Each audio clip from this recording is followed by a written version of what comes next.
prisão preventiva. Claro. E a questão da fiança e também da liberdade provisória, como ficam? Bom, nós já estamos ingressando lá na questão da prisão em flagrante. Tá? O magistrado, né, ao receber este auto de prisão em flagrante, então alguém foi levado ao cárcere em razão do cometimento de um crime, tá, autuado em flagrante, o magistrado fará uma leitura desse flagrante, primeiro analisando o aspecto da rigidez do auto, tá, e uma vez rígido esse auto de prisão em flagrante, ele então irá homologá-lo, primeiro aspecto. Já em um segundo momento, o juiz terá de analisar, né, aquela situação, a situação de flagrância, se encontram presentes os requisitos, tá, do artigo 312, os requisitos para a decretação da prisão preventiva. Claro. Ou da conversão daquela prisão em flagrante, prisão preventiva. Esse é o aspecto. Se houver adequação, se houver presença desses requisitos, então o magistrado irá simplesmente converter esta prisão em flagrante em prisão preventiva. Se não houver essa possibilidade, então o juiz passará a analisar o aspecto da possibilidade da concessão da liberdade provisória. E aí vem o aspecto da fiança, os crimes afiançáveis dentro da sua competência, ou mesmo a concessão da liberdade sem o arbitramento desta fiança. E ainda assim, neste ponto, ele vai analisar, ainda que presentes os requisitos, ele vai analisar se há a possibilidade da apresentação, se há a possibilidade de que ele decida por uma medida cautelar distinta da prisão. Claro. Já que nós estamos falando em prisão em flagrante, doutor Zé Nilton, eu queria lhe colocar aqui algumas situações práticas. Por exemplo, no auto de prisão em flagrante, o juiz ele deverá dar vistas também ao Ministério Público? Penso que sim. Penso que sim. O juiz analisa essa rigidez do flagrante. Uma vez homologado, penso que deva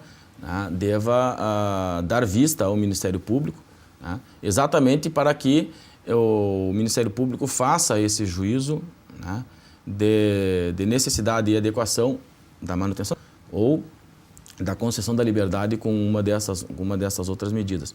Um aspecto que vai ser de interpretação significativa é exatamente essa possibilidade de o juiz, nesta fase, ele, de ofício, converter aquela prisão para a prisão preventiva, ou então até mesmo da possibilidade de o juiz, uma vez verificando que este auto não é rígido, que falta algum requisito, possa homologar essa prisão em flagrante, como, por exemplo, o artigo 306 do Código de Processo Penal, determina que a autoridade policial, tão logo realize a prisão, comunique ao juiz, ao Ministério Público, à família, ou então ao advogado indicado pelo flagranciado.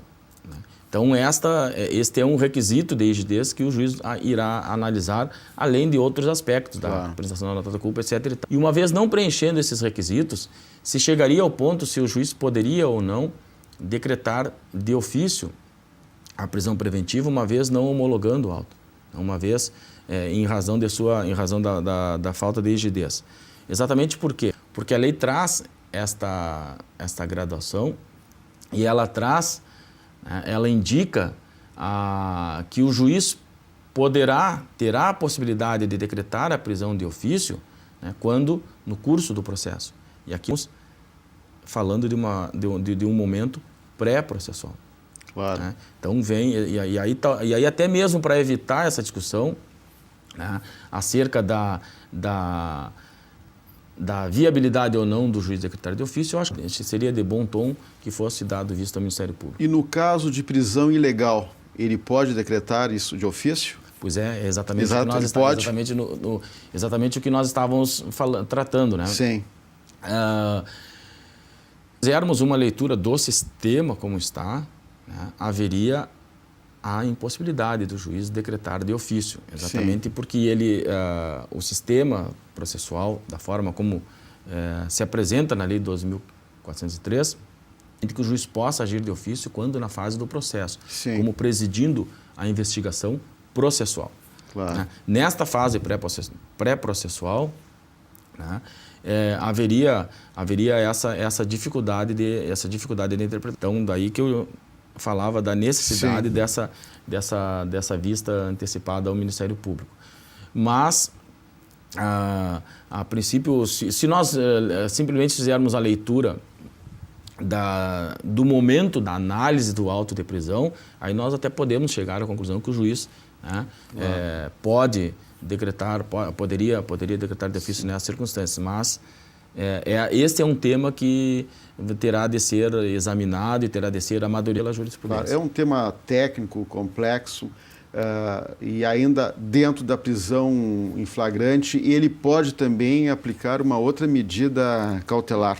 Outra medida cautelar distinta da prisão. Na verdade, Marcos, a prisão, a partir da leitura da Lei 2.403, ela será o último ponto, será o último tópico. A lei vem exatamente fazendo essa hierarquia de medidas. Ela diz que o juiz decretará a prisão preventiva quando for totalmente inviável, né, quando houver inadequação da aplicação de uma das medidas distintas da prisão.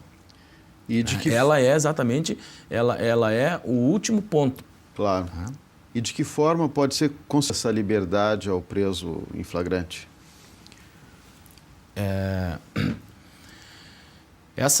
Vejam só, a partir da análise do flagrante, né, o juiz pode chegar à conclusão da idade, como tu disseste, e relaxar a prisão, porque falta requisito de adequação e também não estando presente qualquer dos requisitos para a decretação da prisão preventiva. Né? A aplicação também dessas outras medidas cautelares, há necessidade exatamente de um juízo de valor também, a partir daquele binômio que eu te falava lá no início, necessidade e adequação. E em não estando presente naquela situação de fato em nenhuma dessas circunstâncias, né, a concessão da liberdade é uma imposição legal. Claro.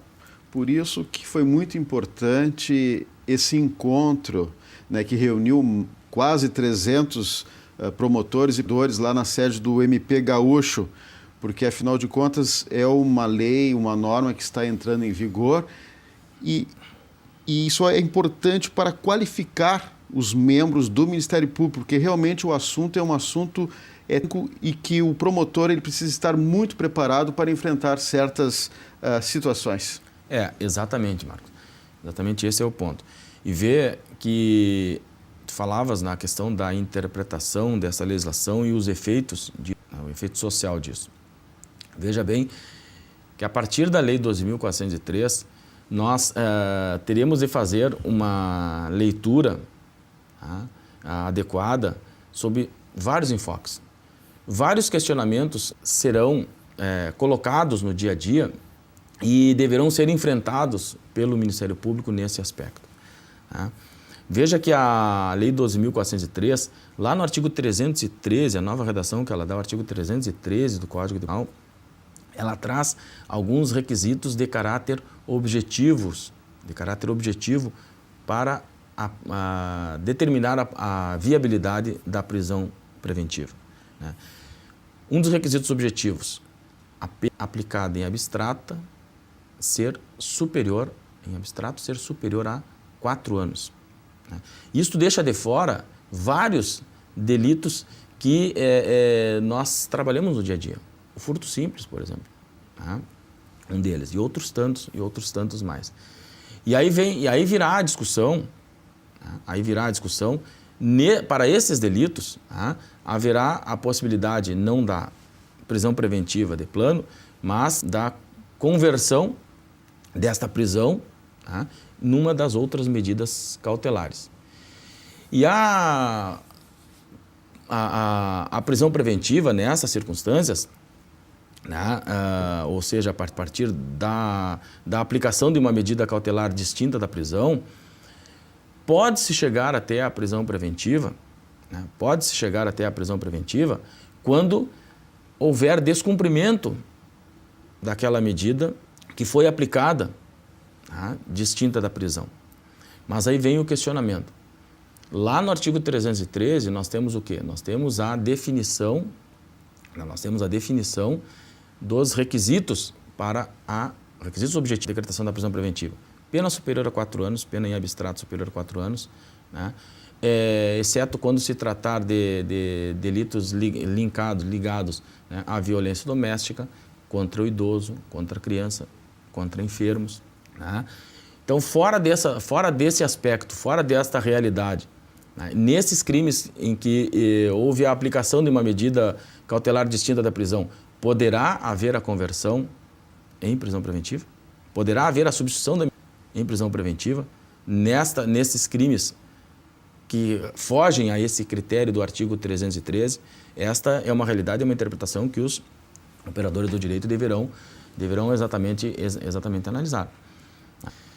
E por quê? Exatamente porque a possibilidade dessa substituição, ela vem lá do artigo 282, parágrafo 4º, que remete ao artigo 312. Tá? Então, o juiz poderá substituir essa medida cautelar distinta da prisão pela prisão preventiva, tá, nos termos do artigo 312, parágrafo único do Código de Processo Penal. E esses requisitos do artigo 313 também remete ao 312. Claro. O que, numa interpretação, o que dá, que leva à conclusão no sentido de que não haveria a viabilidade dessa conversão. Ok. Doutor José Nilton, mais uma vez eu agradeço a sua participação aqui no programa. Que teve uma participação muito importante nesse encontro criminal lá no Ministério Público Gaúcho. Mais uma vez, obrigado pela sua gentileza em aceitar o nosso convite. Nós vamos ficar por aqui. Na próxima semana, vou com mais um assunto de interesse da sociedade no Conhecendo o MP.